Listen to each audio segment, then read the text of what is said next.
of yelling at your kids to do what you want them to do? Clean your room. Stop being mean to your sister. Go take a bath. Get off the internet. Put down the laptop. Read a book. Say your grace. Over and over again. And then what's worse is that when we are skillfully called out by them, we always say something crazy like, do as I say and not as I do. I've heard that a million times in this lifetime, and then I started saying it. Well, those expectations that we have for our children, they are very real. But are they realistic? Not are they able to do them, but rather have they seen them done by you?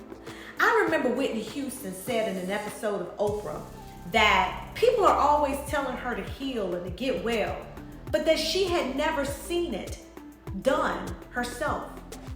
Miss Houston had never seen a demonstration of healing.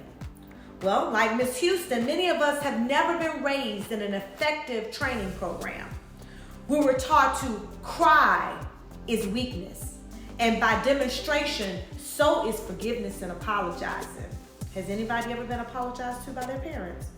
Productivity is only as good and as effective as its leadership. And no offense, but far too many times we see families who believe in and maintain ethical and fair expectations for the little people that they live with, but no expectations for themselves. Well, if you don't agree, do me a favor right now. Let's take an inventory of your home and your heart. How often do you scroll the internet rather than pick up a book and read it? How often are we present for our kids? How often do we forgive when we are hurt? Are kind and patient, understanding to the needs and wants and desires and callings of our own children rather than demanding the way that we see is best for them?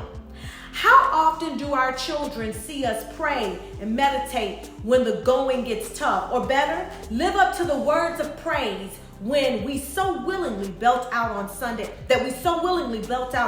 morning? How often do our children see us give without transaction or love without the expectation of receiving it in return? How often do they see us submit to God?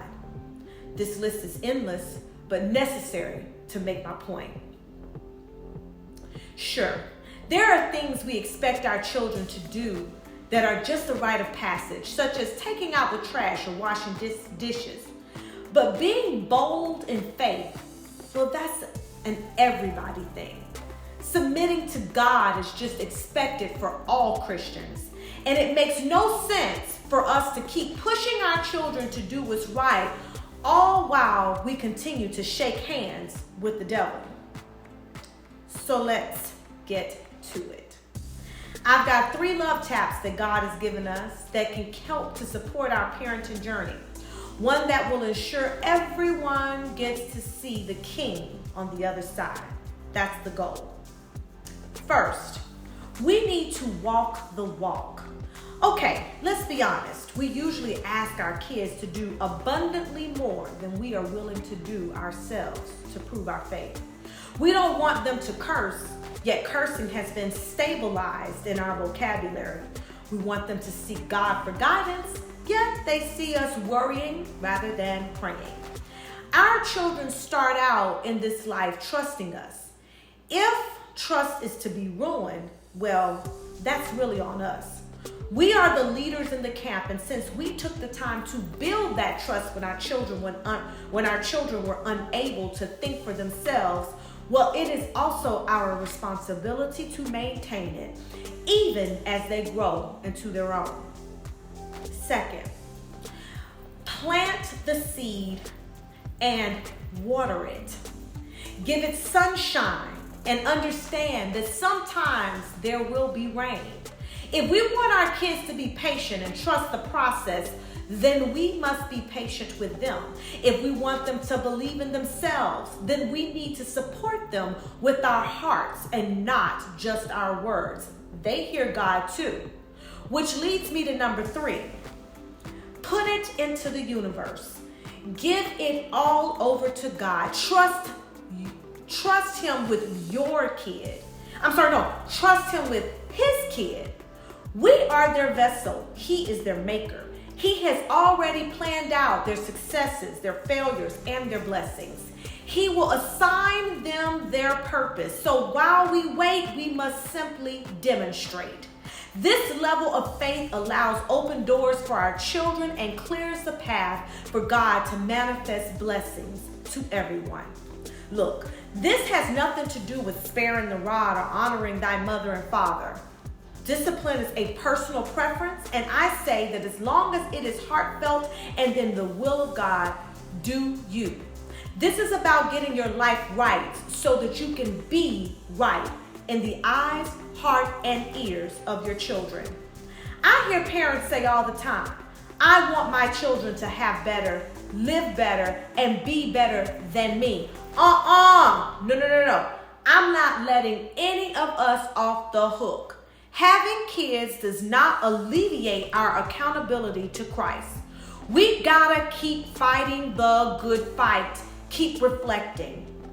We shouldn't stop working on us to work on them. I'll say it again. Keep reflecting.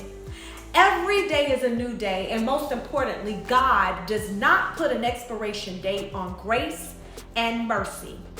Each day that we draw breath is not just an opportunity for our children to be obedient, but for us to be obedient as well. So let's be accountable to ourselves and for our own sins, as well as because they have to be accountable for theirs. Any day that we want different, we can have different. God doesn't give better blessings to some and not to others on some days and not on other days. We are all afforded the same 24 hours, the same spiritual resources, and most importantly, the same opportunity to have an amazing relationship with God. In fact, it's probably the same exact relationship that we want our babies to have with Him. So let me say this. I know we are flawed, and I won't go into the nature versus nurture argument, but if we want change in our children, then it begins in our hearts and extends to our actions. And if we want goodness and greatness out of our kids, what better way for them to learn than to see us be accountable to ourselves? Let's start today by agreeing that we will do abundantly more than we expect our children to do, so that in the end, we can all experience God's goodness and favor over our lives. And remember, training and coaching that demonstrates the truest love, obedience, and service to God not only ensures that we raise happy and healthy kids, but it also guarantees that we build strong, healthy relationships that break generational curses and bring our families closer to God. Now let's raise our children up. Thank you, Second Mount Carmel Baptist Church. I love you.